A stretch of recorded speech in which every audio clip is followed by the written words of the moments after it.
Sejak tahun 1942 dan 1943, Jerman mulai merasakan kekalahan di mana-mana, baik di Rusia, Afrika Utara, Samudra Atlantik, dan lainnya. Hitler yang mulai merasa tak nyaman dan makin sering memarahi para komandan perangnya ini, kini mencari dan mengembangkan senjata-senjata yang dapat memutarbalikkan jalannya perang. Pojok sejarah akan membahas sedikit mengenai senjata-senjata ajaib Hitler ini.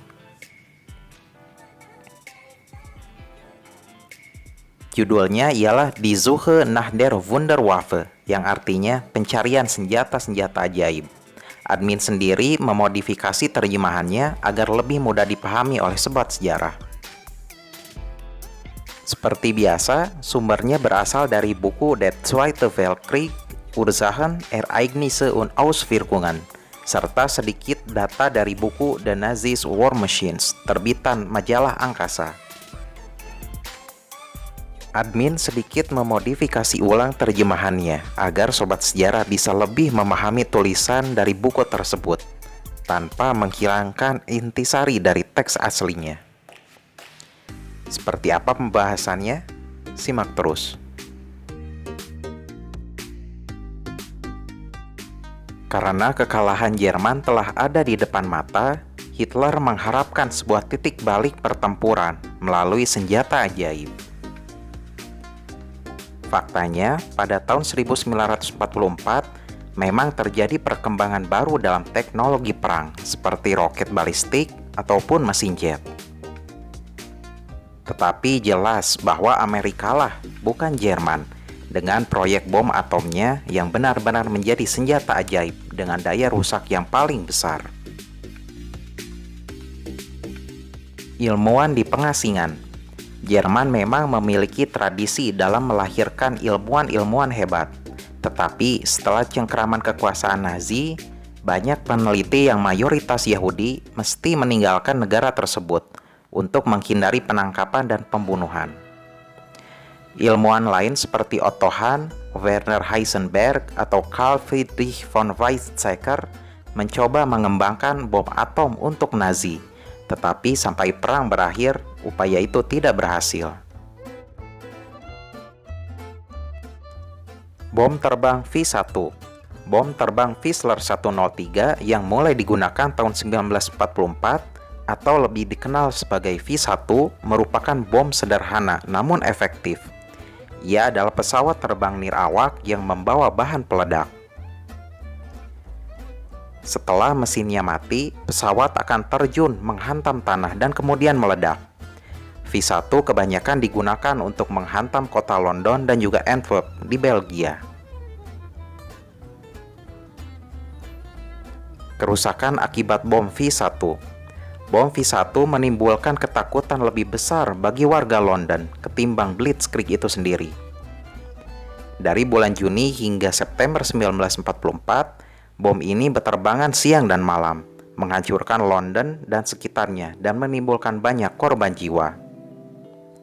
Seiring berjalannya waktu, pertahanan udara orang Inggris menjadi lebih baik, dengan banyaknya V1 yang berhasil dihancurkan saat masih mengangkasa.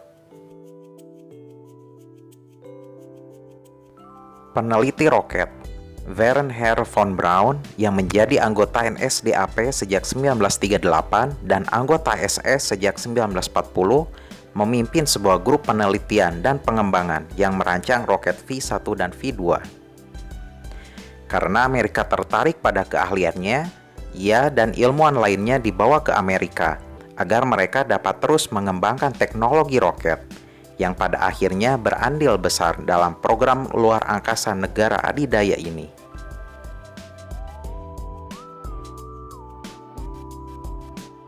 Pesawat bermesin jet. Pada saat awal perang, semua pesawat terbang memakai mesin propeller atau baling-baling. Pada tahun 1944, pesawat pertama yang memakai mesin jet masuk ke jajaran Angkatan Udara Jerman. Pesawat 262 dari Messerschmitt ini jauh lebih cepat dibandingkan semua pesawat baling-baling dan menembak lebih banyak pesawat musuh.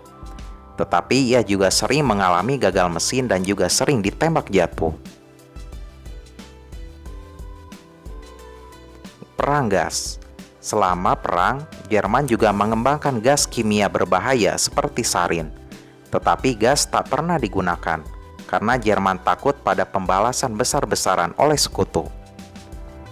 Di Eropa tidak terjadi perang gas. Pada saat awal perang, topeng pelindung dari gas beracun yang banyak dibagikan ternyata tak dibutuhkan sama sekali. Tetapi Jepang menggunakan gas beracun saat melawan Cina. Roket V2. Bom V1 ternyata diikuti oleh pengembangan roket balistik V2 yang merupakan roket besar pertama yang mampu beroperasi secara penuh, yang hanya cukup didorong sebentar saja saat awal meluncur. Ia juga dinamai sebagai agregat 4 atau A4. V2 jauh lebih cepat dari kecepatan suara dan mengenai target tanpa sempat terlebih dahulu membunyikan sirene peringatan. Tetapi akurasinya termasuk jelek. Walau demikian, 8.000 orang meninggal dunia, termasuk ribuan pekerja paksa saat proses produksi roket tersebut. Sebagai informasi tambahan, A4 atau V2 ini ialah roket balistik yang pertama dibuat. Ia membawa hulu ledak seberat 910 kg dengan daya jangkau 320 km. Sekitar 10.000 pekerja paksa dilibatkan dalam pembuatannya di bawah tanah. Ia memang tak bisa diintercept, tetapi kelemahannya ialah akurasinya yang buruk serta biaya pembuatannya yang amat mahal. Bahkan biaya sebuah bom V1 setara hanya 4% dari biaya satu bom V2. Pada bulan Juli 1944, dalam waktu 2 minggu, sekitar 6.000 orang tewas dan 18.000 lainnya terluka akibat bom V1 yang jatuh di dalam dan di sekitar kota London.